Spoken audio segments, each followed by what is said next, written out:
Oke, Assalamualaikum warahmatullahi wabarakatuh. Waalaikumsalam warahmatullahi wabarakatuh. Oke, bagaimana kabarnya hari ini? Alhamdulillah, luar biasa, tetap semangat. Allahu Akbar. Yes. Oke. Gimana kabarnya? Ada yang sakit? Tidak, alhamdulillah sehat semua. Semoga Allah senantiasa memberikan kesehatan bagi kita agar kita bisa melaksanakan pembelajaran dengan baik. Oke, hari ini apakah masuk semua? Ya. Masuk semua. Oke, jadi masuk ya 27 orang.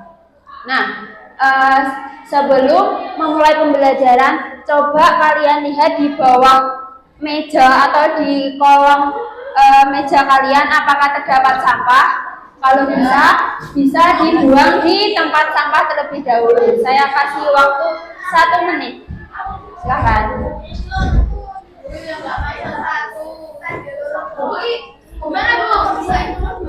Masih bisa dipakai apa tidak? Tidak, boleh dibuka. Oh ya, ditaruh di kolom.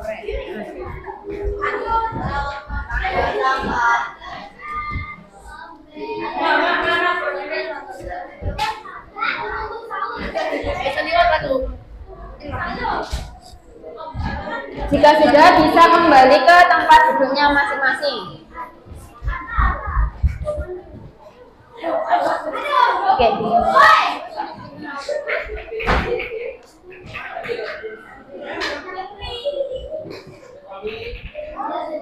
Tunggu 1 orang.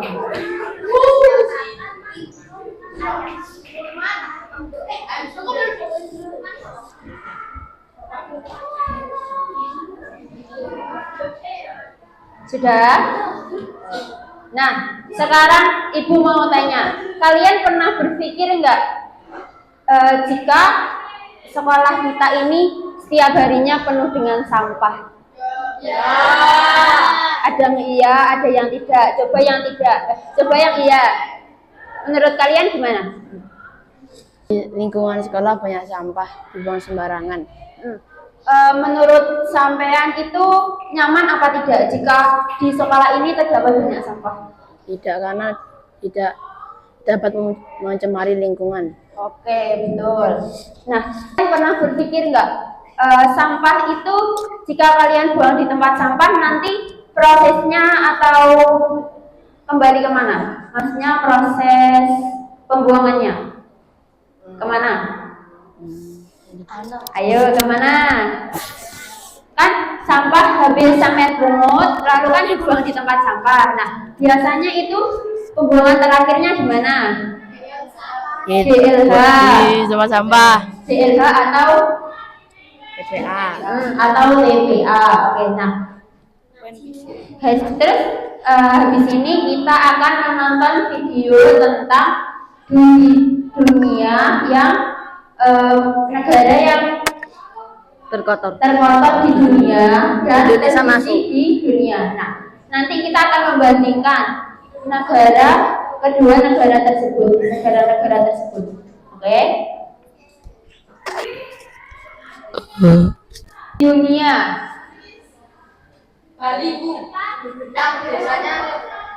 Oke, bisa diperhatikan ya. Nanti 5 negara yang masuk top terbersih di dunia.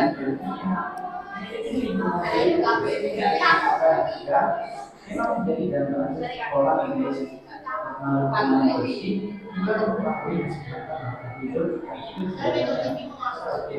ini beberapa negara yang tingkat kebersihan lingkungan hidup paling tinggi di dunia, guys. Di mana tingkat kebersihan suatu negara dilihat dari sebuah nilai Environmental Quality Index atau EPI yang mencakup kualitas udara, kualitas air, sanitasi, dan keanekaragaman hayatinya. Nah, berikut ini telah kami rangkum 5 negara terbersih di dunia. Seperti biasanya, maka baiknya sebelum menonton videonya, kami propose dari negara kalian mendapatkan video informatif selanjutnya. Selamat menonton. Video yang kelima, ada negara Prancis. Bukan hanya sebagai negara indah dan romantis saja, Nyatanya Prancis juga menjadi salah satu negara terbesar di dunia, guys. Sebenarnya negara ini merupakan negara industri, tapi Prancis berhasil mengurangi emisi karbon dan memiliki polusi udara yang sangat rendah. Prancis juga melarang supermarket membuang makanan yang masih layak makan. Negara ini memiliki skor etis sebesar 83,95. Di urutan keempat, sebagai negara terbesar di dunia adalah negara Inggris. Walaupun memiliki populasi yang cukup tinggi mencapai 64,52 juta jiwa, Inggris dapat masuk di jajaran negara terbesar di dunia, guys. Salah satu faktor yang membuat negara ini bersih karena di negara ini banyak sekali organisasi dan yayasan cinta lingkungan yang aktif berkontribusi dalam menjaga kebersihan. Jadi dari 5 negara terbersih di dunia ini, jadi kita itu bisa tahu peran pemerintah dalam menangani sampah itu sangat penting. Jadi negaranya memiliki tatanan yang bagaimana sampah itu diolah dan dimanfaatkan. Jadi selain negaranya bersih, itu orang-orangnya di situ juga hidup dengan sehat. Apakah kalian ingin hidup di negara yang terbersih di dunia? Mau. Alasannya? Perempuan. Karena nyaman. Oh, nyaman. Oke. Nah, habis ini kita lihat tentang negara yang terkotor di dunia. Apakah Indonesia masuk dalam nominasi tersebut? Apakah tidak? Nanti kita lihat di urutan yang berapa. Jadi saking banyaknya sampah, mereka itu sudah terbiasa hidup dalam lingkungan sampah.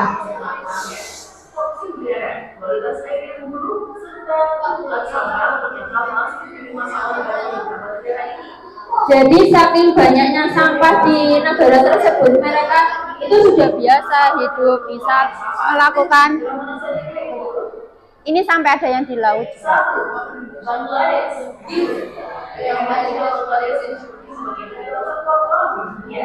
Negara yang memiliki beberapa data tersebut tercatat memiliki indeks kualitas udara yang sangat berbahaya untuk semua golongan. Selain itu, Bangladesh juga sudah tercemar oleh pestisida komersial. Alhasil, Bangladesh sudah disebut sebagai negara yang tidak layak dikendali.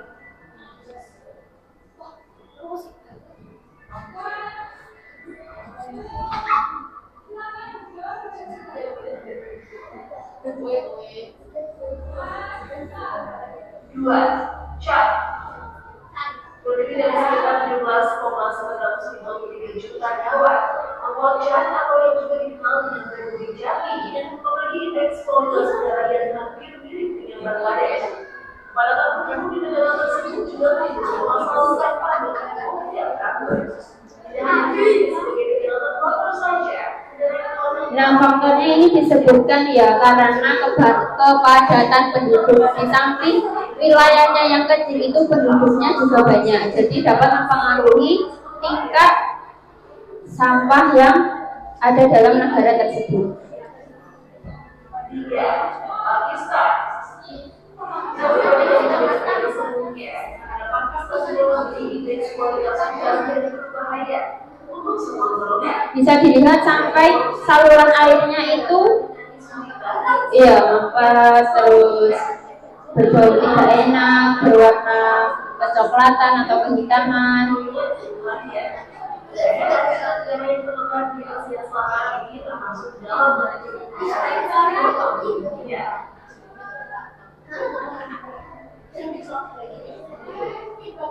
Pembangunan rumah atau yang lain karena banyaknya sampah itu tidak bisa untuk manusia, maksudnya tidak bisa dibuat rumah biasa. Kemudian polusi Indonesia berada dalam kategori sedang. Hal tersebut disebabkan banyaknya aktivitas pertambangan, emisi kendaraan yang berangkutan yang masih menjadi. Dari kedua video tersebut yang terkotor tadi, kenapa negara tersebut bisa menjadi negara terkotor? Karena apa aja? Yang pertama, satu.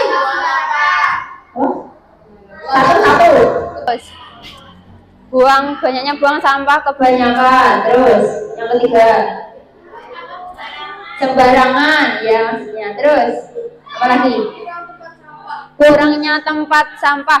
Kalau tempat sampahnya sudah sediakan tapi masih buang di sembarangan berarti kurangnya apa? Kurangnya kesadaran diri. Terus apa lagi? Oh ya, pertambangan. Terus gedung-gedung yang tinggi itu apakah juga mempengaruhi? Ya, karena maka dari itu kita harus mempunyai kesadaran dari sekarang. Kita mau negara Indonesia masuk tetap dalam kategori dunia negara yang terkotor apa? Negara terbersih. Maka mulai dari sekarang perlunya kesadaran diri untuk membuang sampah. Mulai dari diri sendiri, meskipun orang lain masih banyak yang membuang sampah, tapi satu hal baik yang kita lakukan akan berdampak baik di kemudian harinya. Oke, dari sampah-sampah tersebut apa aja sampahnya? Misal ada apa aja? Organik, anorganik, terus plastik, sampah apa aja? Sampah kertas, gabus, daun, kresek, apalagi botol, perabotan atau sisa makanan yang kalian makan itu juga termasuk sampah. Nah, hari ini kita akan belajar mengenai jenis-jenis sampah. Oke? Bisa dilihat materi, terus bisa dikeluarkan bukunya. Bisa dicatat hal-hal yang perlu dicatat atau sekiranya penting.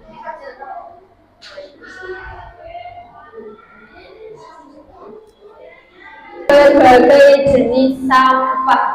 Oke, sebelumnya kalian bisa menebak apa yang saya sebutkan. Ini termasuk saya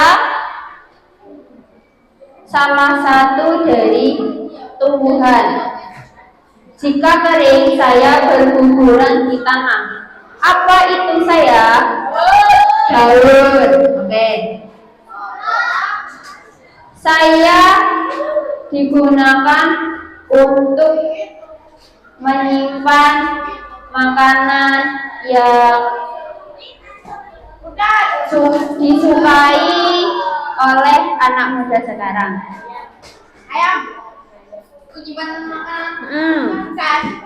Bukan. Plastik. Ya kresek boleh. Gabus boleh.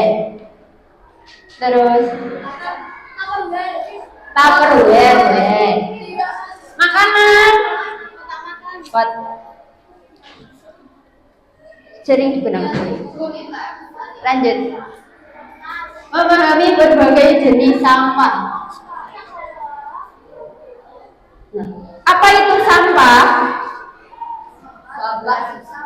Sampah adalah sisa material yang dibuang setelah tidak lagi digunakan dan juga sangat penting untuk kita mempelajari karena pengelolaan yang baik dapat menjaga kebersihan suatu lingkungan serta kesehatan masyarakat sekitar. Jadi sampah itu sisa material yang biasanya kita tidak gunakan atau tidak kita manfaatkan. Biasanya kalau kertas sobek tidak kita manfaatkan lagi langsung dibuang, itu namanya sampah juga.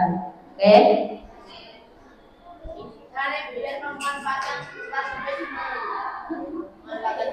Memanfaatkan kertas sobek itu bisa kalau banyak atau sedikit itu bisa kalian rendam, nanti dijadikan bubur kertas. Nah, ya, terus dibuatkan cetakan, dikeringkan. Nah, itu nanti bisa dibuat menjadi kertas lagi.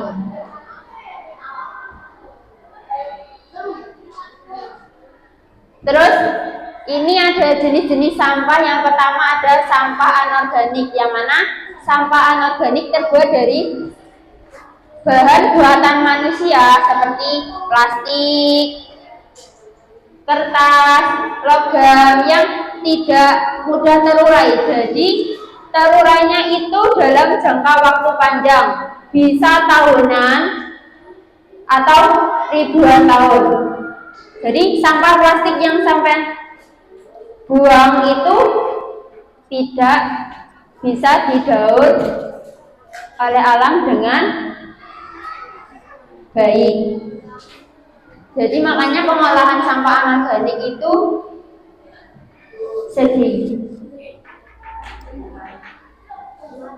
Oleh karena itu, mendaur ulang sampah anorganik itu akan sangat penting bagi lingkungan. Nah, sampah anorganik yang tidak bisa diuraikan oleh alam itu bisa kita daur ulang menjadi bisa membuat gaun dari plastik atau membuat pot bunga dari galon, itu bisa pot bunga dari galon, atau tampal pensil dari botol, bisa. Jadi pentingnya kita untuk memilah sampah yang telah kita gunakan. Paham?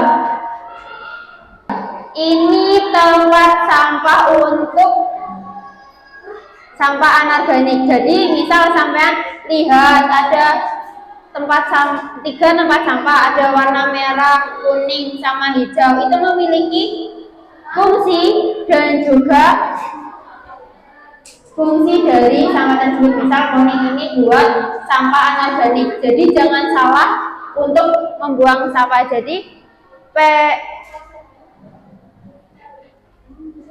pemerintah itu sudah menyediakan tempat sampah untuk masing-masing sampah. Jadi kita jangan salah dalam.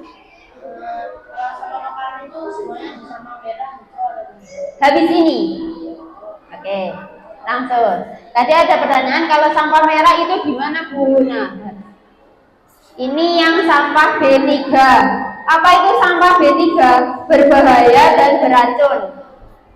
Sampah berbahaya seperti baterai, obat kadaluarsa, dan lampu neon harus ditangani dengan hati-hati. Jadi tidak boleh dibuang secara sembarangan karena mengandung zat beracun yang bisa menyebabkan penyakit bagi lingkungan maupun kesehatan manusia.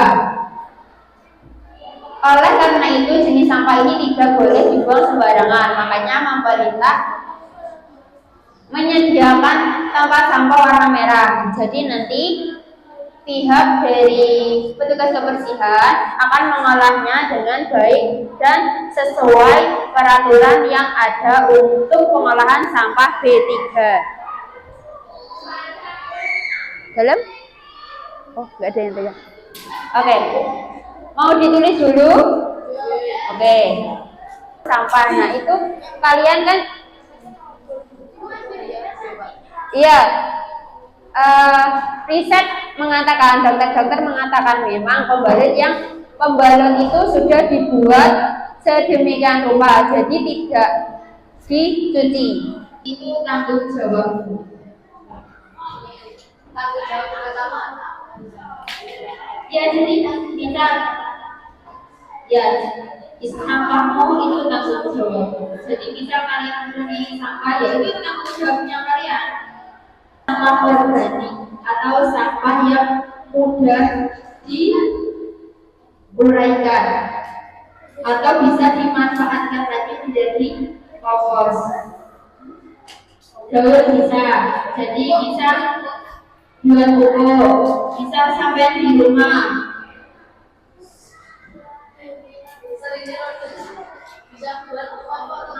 Dibuat kompos, jadi contoh. Kan kalau kalian di rumah ada sisa makanan, sisa dapur, nah itu dibuat dua tempat sampah, satu sampah organik, satu sampah anorganik. Yang organik itu buat sisa makanan kalian. Nah, kalau udah nanti di belakang rumah sampai buat lubang kecil, dibuat lubang kecil. Terus sampah organiknya nanti atau sisa makanan nanti dimasukkan ke dalam lubang tersebut. Terus bisa alatnya ditutup lagi dengan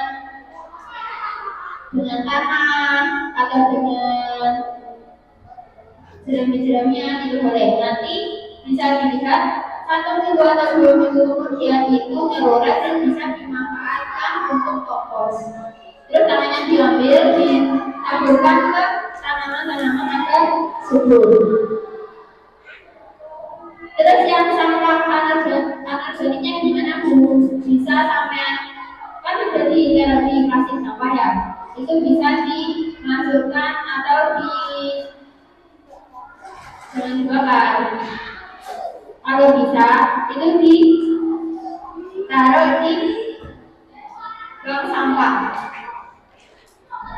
Ya, tong sampah. Sekarang kan sudah ada tong sampah yang di sisi lain kalian buang sampah di tong sampah itu kalian juga bisa mendapatkan uang dari tong sampah tersebut. Jadi sampah yang kalian taruh di situ bisa menghasilkan uang bagi kalian. Meskipun itu nilainya sedikit, tapi kan mereka bisa memproses